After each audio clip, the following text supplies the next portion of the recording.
Hey,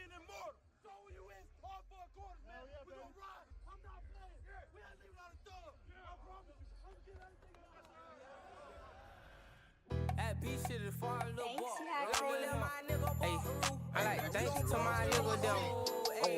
We gon' paint with them pistols here. We smoking dank in my liver, yeah. We get shit wet on river, yeah. We get shit wet like the river, yeah. I wet shit like Austin Rivers, yeah. Hey, check me out. On my side is getting wicked, nigga sliding. Mama told that boy to shake the city, so he ride. On that Mac, it be a titty, show no pity when we diving. Roll your brother in the game before he hitting, why you hiding? OG now be dropping bags, no I don't, bitch, why you lying? MS Closet popping tags, spent 5 racks on my designer. Put 15 up on your ass, but that's your ass. What's up, guys? Welcome to this week's episode of the Sideline Surge. We are doing college only this week because NFL's not really much happening right now. But in contrast, college football, a lot of things are happening with like, hold on, I need to count how many teams actually got upset. 1, 2, 3, 4, 5. 5 teams got upset. And those 5 being Ole Miss, I guess technically Indiana, but not really. Ole Miss, Colorado, BYU, and Texas A&M and Alabama. Which, I mean, I think the one that most surprised me was Colorado. But like now, like the rankings are showing that like Boise State has like a good chance of getting into the playoffs, which I'm happy about. So I'm not complaining, honestly. Which was the most surprising upset for you?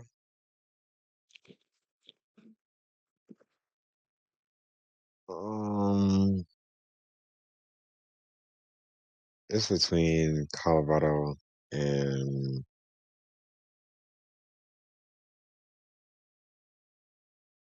I would say Colorado and probably Ole Miss. Only because like Colorado, they have too many. I mean, if you actually watched the game, you would know that it was literally Colorado against the refs, bro. It was so bad. Like there were so many dirty hits and like missed Yeah, calls and stuff like that. But I saw the it's just low like, hit on Shador. yeah. Then that, bro, that Like that was hit right dirty. there, that was literally like game changing. If they would have actually called that, that would have changed the game because they would have for sure scored off that drive. It's just, but I don't know. Like Colorado has too many weapons for them to just lose so easily like that. And That then even with surprised Ole me. Miss, Like the fact that they didn't I call mean, because that's like one of the most obvious calls I've seen. it's Kansas, bro. We come on now. We already know how that works. You're in Kansas City Chiefs stadium. We already know how that works, bro. But no, what was more surprising was Ole Miss though, because like Ole Miss, they've had like a huge like progress over the years. So it's like for them to lose to Florida when Florida had like a very, very late start. That's kind of surprising. But it seems like Florida's not even a bad school. It's just that SEC is literally everybody's beating everybody. So it's like you can't even tell what teams are actually good or not. And Yeah, like I don't, it's all over the place with SEC, bro. So that's why we tell people, even though most of the teams right now are SEC, you pretty much have no choice but to put a lot of teams like that in the rankings because like SEC is literally the hardest conference. So obviously you're going to have every team beating each other, especially when you have a team like Florida that by far has probably the hardest schedule out of every team in college football. So it's like you never really know, but that's actually so crazy though, because I thought it would be like a super close game, like it would be probably by a field goal or something. But Ole Miss, like they were actually struggling a lot. I But saw like the last plays where like they threw 2 interceptions. Like one interception got called back, and then he threw an interception again.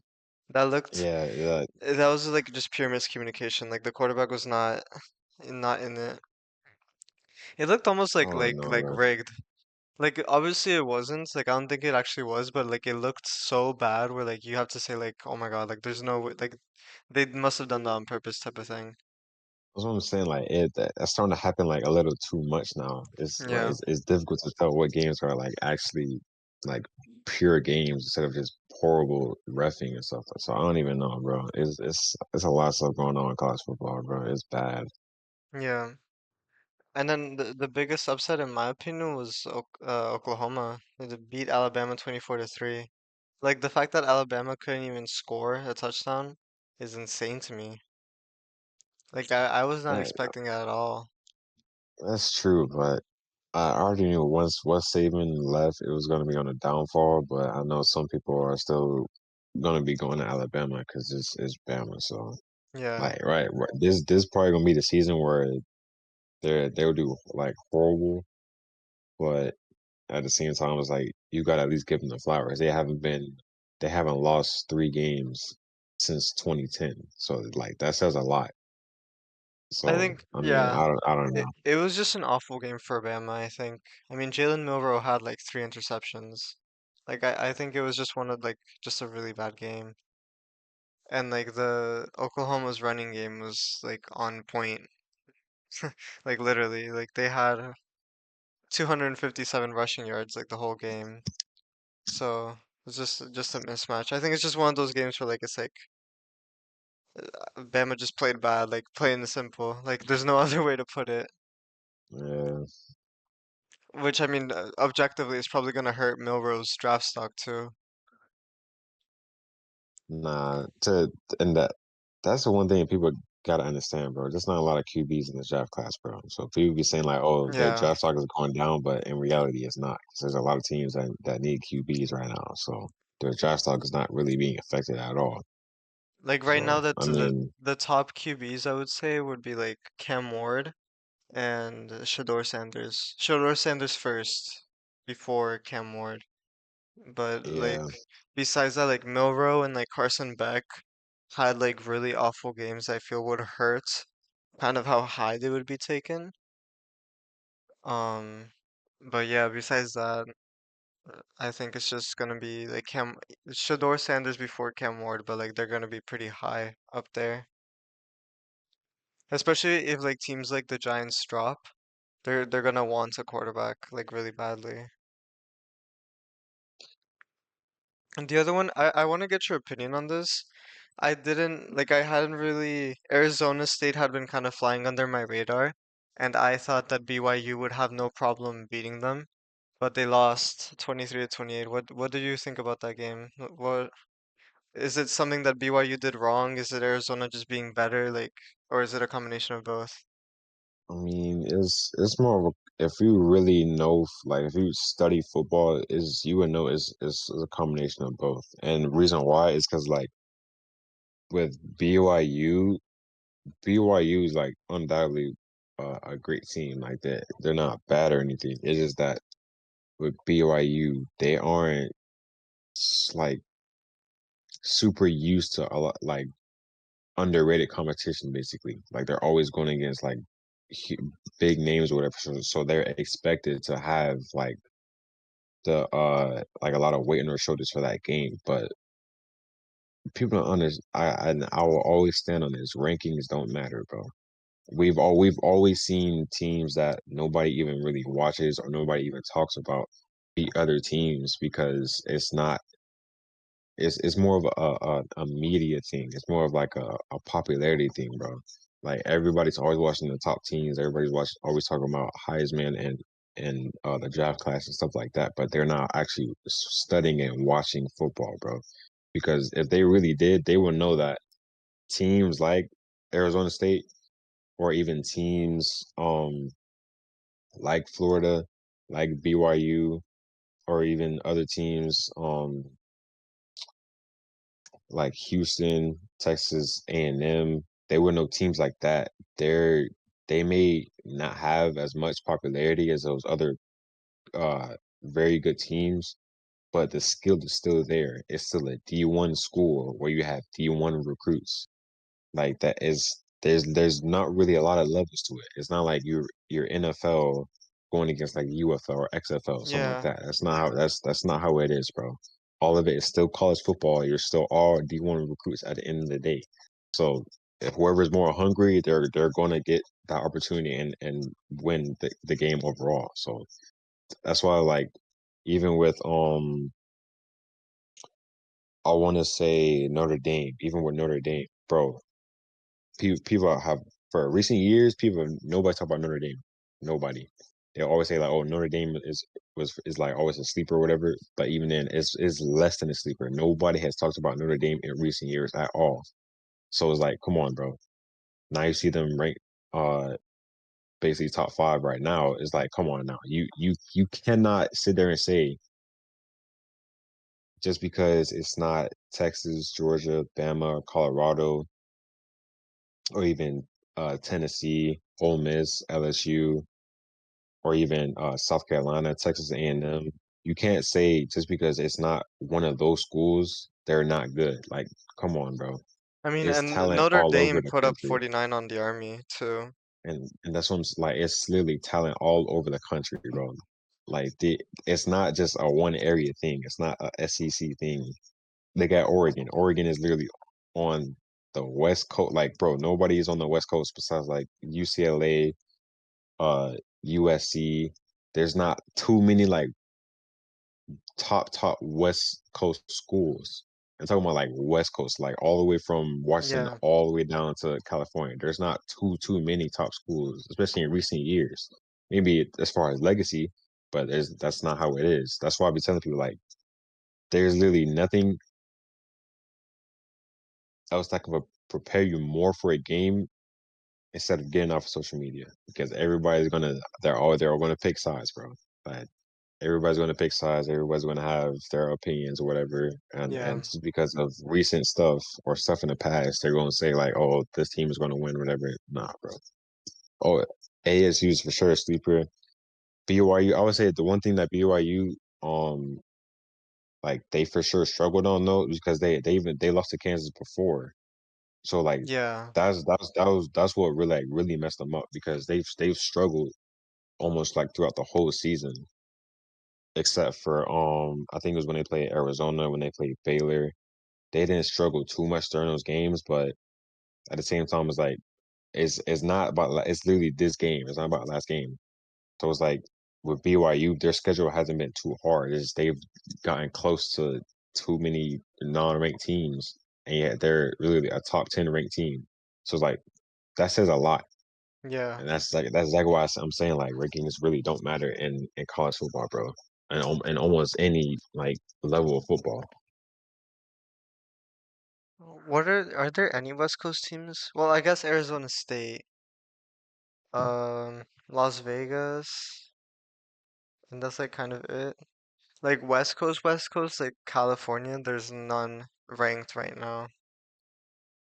And I know the Huskies at University of Washington like has been a good team in the past. Oh wait, also them, Oregon. Oregon is number one. They're West Coast. But like that's really it. So yeah, like to your point, like a lot of these teams are like East Coast. Like I'll say like Penn State, Georgia, Notre Dame kinda, Tennessee kinda, Miami, um South Carolina. Yeah, so but that's just kind of how it's always been. I mean, it's like what like if you're gonna name like top five teams of all time, like it would be like Clemson, Alabama, and then like I I guess mean, it's debatable obviously, but like for me like for just teams that like I would call to mind and be like, oh yeah, like they're good at football, it'd be like Alabama, Clemson, Texas, UF in the past, just because I know they were good before. And like then like the fifth one, like I'm gonna say UM because I'm biased, but like objectively they've been a good program for like years. But like even then, like the SEC has a lot of good teams like Tennessee and stuff that have been like good for like a long time. But like though, like everything that we're talking about, like when we mention these teams, like those are teams on the East Coast, and not even that, like it's like Southeast teams too. Like it's like on the southeastern portion of the country. But yeah, I mean, besides that, the big game was Ohio State versus Indiana, which I mean, going into it, Indiana was like number 5, I think, on the rankings, and now they're number Yeah, there 10 was 5, and then OSU was 2. after, yeah. But I mean, we probably could have expected that. I don't think it was anything close to a surprise. I kind of feel bad for Indiana because they were having a good season and now it's like gone up, like it's like bye bye. But But you know, that's exactly why I'm saying yeah, like it really doesn't matter, bro. Because it wasn't a if you compare surprise. schedules, bro, Ohio State has for sure one of the hardest schedules. They've played 3 top ranked teams, only lost to one of them. Indiana hasn't really played anybody, so they were undefeated just because of that. And also, people don't really know this, but in bro, everybody that you see at Indiana, they didn't even commit to Indiana when they first got into college, bro. They're all Yeah, transfers. So like that says everything right there. If they were at different schools, Indiana wouldn't even be ranked right now. They wouldn't even be really talked about. So it's like, come on now, you gotta at least acknowledge that to where you won't be saying like, oh, Indiana is should really deserve to be first round bye or whatever. Cool, they're on ranks, but who do they play? yeah, You feel me? So it's like even if like I say rankings don't matter, it still has to be to a point where it will be a team that you know like okay it can give them a little bit of competition. The teams that Indiana has played hasn't really been anything. So that's why that my personal opinion. I would say Ohio State is for sure a top 3 team to possibly win a chip this year. They've only lost to Oregon by 1. They beat Penn State, and they just beat Indiana. That's 3 top ranked teams. And SEC right now, its rankings are all over the well, not even just rankings. Records are all over the place. There's a whole bunch of teams that are either under 500 or teams that have lost to other teams that have beat the team that they just like yeah. that makes no sense, bro. So I it's like think S I'm super comfortable in saying that Oregon is gonna win the chip because not only are they undefeated, they've played a bunch of ranked teams.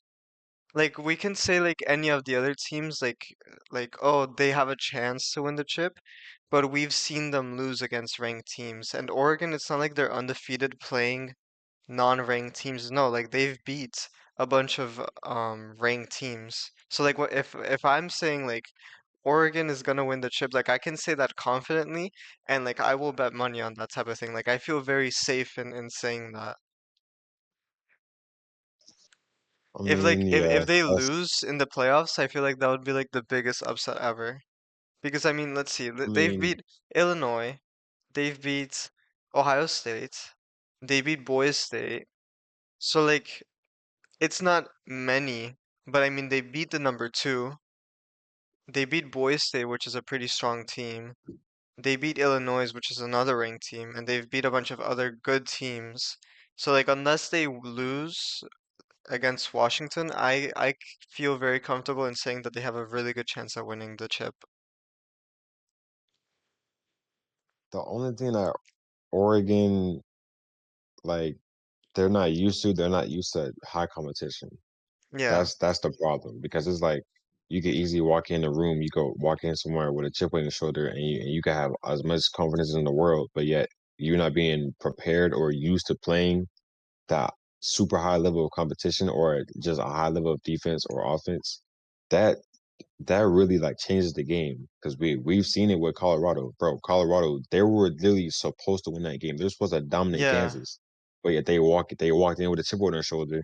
They were so confident, and then everything went downhill from there, just because they weren't strategically prepared for it. They were all in their own little worlds and doing whatever. If you actually watch behind the scenes, but when they got to that game, you can literally see that they weren't even bro. Travis Hunter and was literally joking around with his teammates. in warm-ups, bro. They were all literally Yeah. just playing around, having fun, da da da. It's college playoffs time, bro. This is what determines you get into that bowl, getting into college playoffs, and possibly winning the chip. That's what determines it. So that's why, like, even with Oregon being number one, it can go either way, bro. You like it really does not matter because we've seen teams like TCU in recent years that shouldn't even have gotten to the chip, and yet they were demolished by Georgia. Georgia put up 60 on them.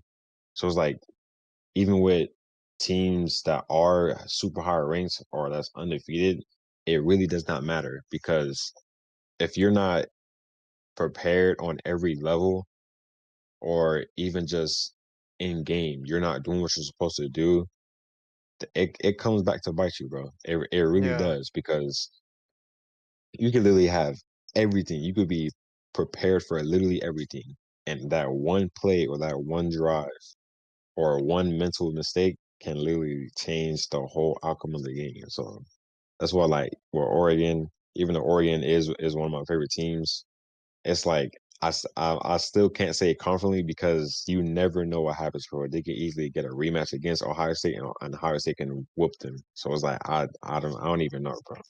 It's all over the place.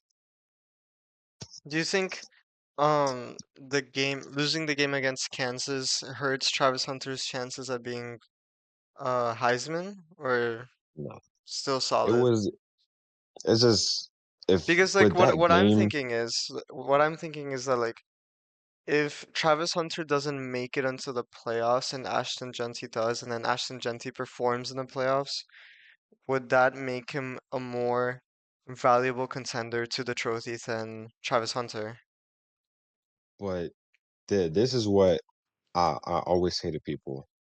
Yeah, you could say Travis Hunter is how many snaps he has. You could say that's not a stat, of course, but you can't say that he's not top 10 in both positions. You cannot say that he's not dominant on both sides of the ball. You cannot say that he's not doing everything that he needs to do as against teams that are literally ranked higher on different sides of the ball than the teams that Boise State are playing.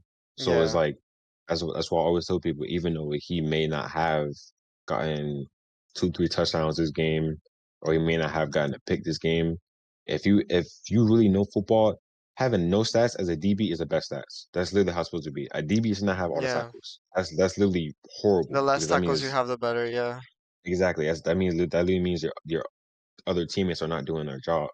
So it's like with him, people on it people don't take into account if he was on one side of the ball, it would be a totally different outcome. If he was on one side of the ball, he would be the number one DB. If he was on another side of the ball, he would be top three as a receiver. So that's why I be telling people like, even though you may see Ashton Jincy have freaking average 200 yards a game and to have multiple touchdowns, that may not say a lot because especially because of the teams that he's going against. And then people want to bring up Oregon. Okay, cool. That's literally one game against a very high ranked team. But I guarantee if you was to put him against other ranked teams, like Oregon has played, they play ranked 3 ranked teams, or even Ohio State, like as they played 3 ranked teams. If you do the same thing with Boise State, they wouldn't have same record right now. That yeah, and as Jenny probably wouldn't have the same yards right now. So it was like with Travis Hunter, you can't really say the same thing because the offensive game plan is not surrounded by him. Of course, he's not going to get so many targets or receptions. Of course, that's literally not how it works when you have an offense that's built like that. But when you have an offense that's built like Ashton, he's literally supposed to get the ball 9 times out of 10 on every play of every single drive. That's literally how the offense is for Ashton Jennings. And then even with this past game, Travis Hunter outperformed Ashton Jennings. And then even though Ashton Jennings he is hurt a little bit. I think it was something with lower body. Even though he is hurt a little bit, yeah. that like that's come on I now. mean, We're Shador talking still about got 3 touchdowns, but like Kansas but just put more points on and the put more points on the exactly. board. Well, that's what I've been telling people. Even though it could be a game where they outperform each other, you really have to take into account what it really takes to play both sides of the ball that consistently, and then what it takes to be a running back that's so dominant like that. So it's like Yeah, it really determines if they both make it into playoffs.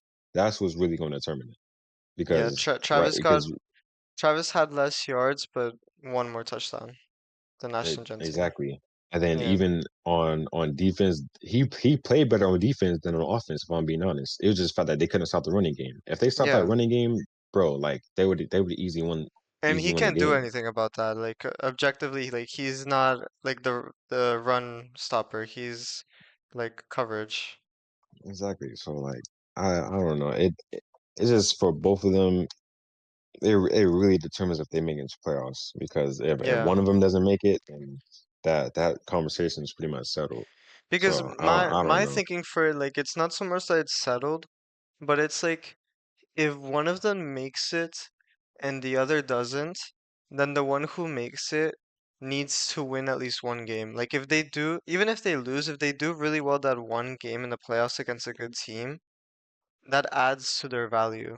So like if Travis Hunter makes it and Ashton Genty doesn't, and then Travis Hunter does really badly in a college like playoff game against a good team, I feel like that could really hurt his chances. Like if he just gets outmatched or something like that. But then, but on the opposite hand, if Ashton Genty makes it and Travis Hunter doesn't, then Ashton Genty has to perform, or if not, like he will definitely not get the Heisman. Like if he doesn't perform, so like either one who makes it will be under pressure to perform in the college football playoff because it could determine whether they get the Heisman Trophy or not. And I feel like that applies a little bit more to Ashton Genty than Travis Hunter because Travis Hunter is kind of like um I don't want to say overrated, but like Ashton Genty's definitely like underrated, like under Travis Hunter type of thing. Like Ashton Genty, I think has been projected to go like 23 or something like that in the draft, which is like crazy to me. But like that's what I'm saying. Like Travis Hunter has more to lose, and Ashton Genty has more to win, depending on who actually gets into the college football playoff. Which right now it looks like it's probably going to be Boys who gets in and Colorado who doesn't, because they've fallen down to 23 on the rankings. And I don't think they've updated the college football playoff rankings yet, but Nah, they didn't. we'll have to see how far they fall down because they were set 16 on it. So, I don't think they would go down too much, only because like there's been a few teams that's ranked higher and they lost to somebody that's not ranked as well. yeah. But same thing with that Travis thing. It's just like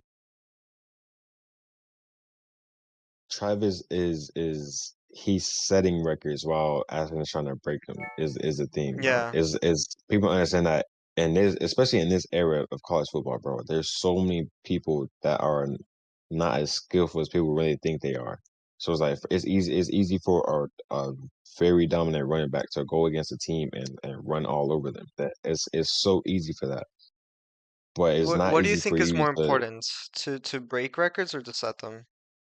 is way more important to set records, bro. Is that's literally what the point of chasing records is for. Because it's like Yeah. obviously we haven't seen something like Ashton in years. We haven't seen something like that since Barry Sanders. We haven't seen that in a while. But at the same time, it's like how many running backs in the NFL right now do you think could do the same thing as Ashton Genty Yeah. if their game plan was built around them? You feel me? That's like you taking Montgomery or Gibbs or even Josh Jacobs or like Joe Saquon. Mixon or even Saquon or James Cook, Christian McCaffrey, you putting them in college and having a whole offense built around them, that Yeah. changes everything. Feel me? So it's like that's why I'm saying, even though they both go hand in hand, it's like you literally have to take into account to everything that goes into playing both sides, bro. Like you have to take into account of literally everything. Especially because now it's like even with Ashton Genty, he even said it himself, like, yeah, top schools called him, like they wanted him to play for them. But at the same time, it's like how many other people that we don't that haven't showcased their talent too much have gone through the same thing. You feel Yeah. me? Because it's like there's a few other people that could be on the same level with Aston Genty or even Travis Hunter, but they haven't a chance to showcase it. We literally did not know Travis Hunter was a thing until Destroying was literally at his high school and like we literally saw on film what exactly was happening in front of us. Yeah. Same thing with Ashton Jenny. We've seen him in high school. He was all insane, honestly insane. But it's like as soon as he got to college and as soon as he started this journey and he chose Boise State, it literally changes everything, bro. Because you And don't it'll be come across different once they get somebody to like NFL. that's what I'm saying. Like you don't see nobody Because like Travis Hunter, bro. But you yeah, could see somebody like Ashton Jenney, especially when once they get to the NFL, you could literally there's a whole bunch of running backs in the NFL right now that are the super teams are not dominant. going to be built around them either. Like in the NFL, Ex they build the teams around the quarterback, not the running back or the wide receiver. So like exact Travis Hunter, and like that's what I I'm imagine saying. they'll put him in one position unless he decides to take the Deion Sanders route, which I don't know how common that is in today's NFL. But like they won't build a team around them anymore. Although Travis Yeah, Hunter bro. didn't really get the team built around him, it was more around Shador and Travis. But like in boys, like they definitely built that team to help Ashton Jenney be able to like run the ball. And he's not gonna get that he's not gonna get that liberty in the NFL. Like he's gotta hope that he gets like a good run block O line. But like they're even if he doesn't, like they're not gonna build the team around him. They're gonna build the team around the quarterback. That's why it's the franchise quarterback and not the Exactly. franchise running back. And then the last game, Auburn beating Texas A&M 43 to 41, which is like I want to say that Auburn and Vandy are like the ranked team killers this year to put it a certain way because I feel like they're the two that I've seen beat like a bunch of ranked teams just randomly. Them and then I think like in a close second place would be like Kansas and Oklahoma a little. Just because I remember Kansas beating Kansas State earlier in the year, and now Kansas State isn't even ranked. So I'm kind of it's kind of funny that like they keep coming back and they're not even ranked. Like I don't even know who's on them.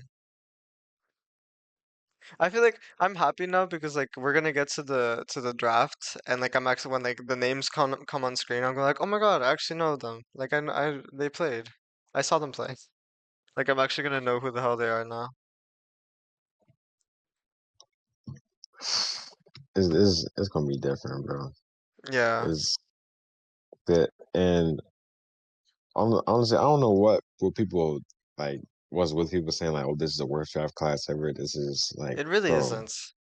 it's not. It's just they're blinded by so many other stuff, bro. NIL has literally changed everything in like the past 2 years, bro.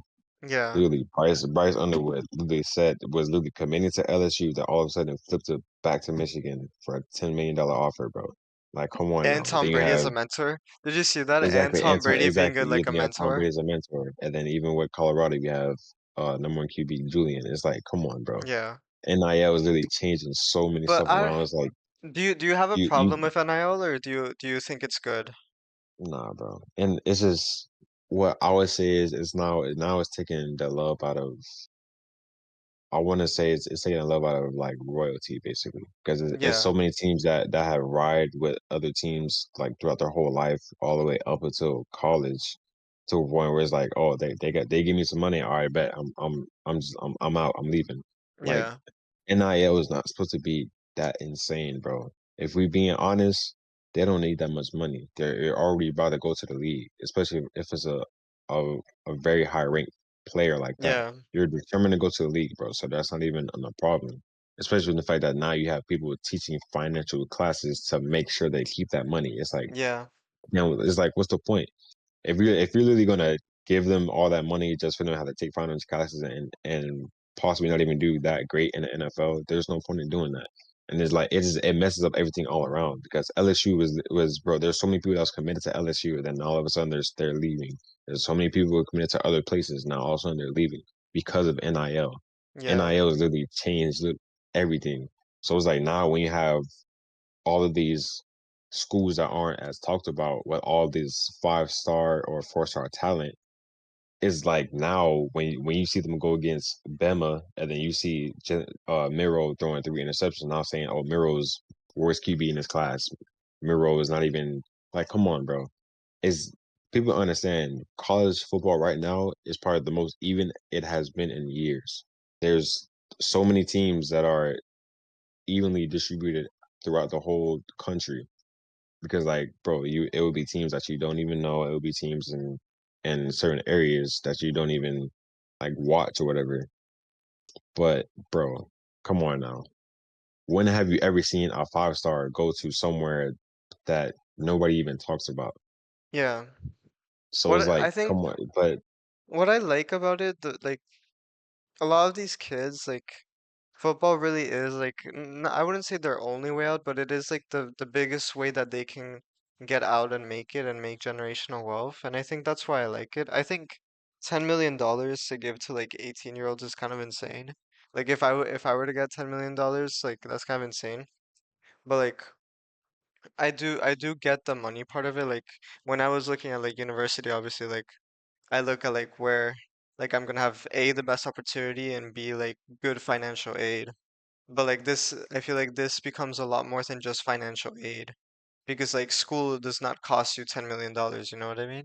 But it's still like in terms of like maybe it just needs a little bit of regulation, but like I mean they can go and get their own like brand deals, they can go do commercials and stuff and earn money that way, which I think is a lot more important than what like your contract gives you.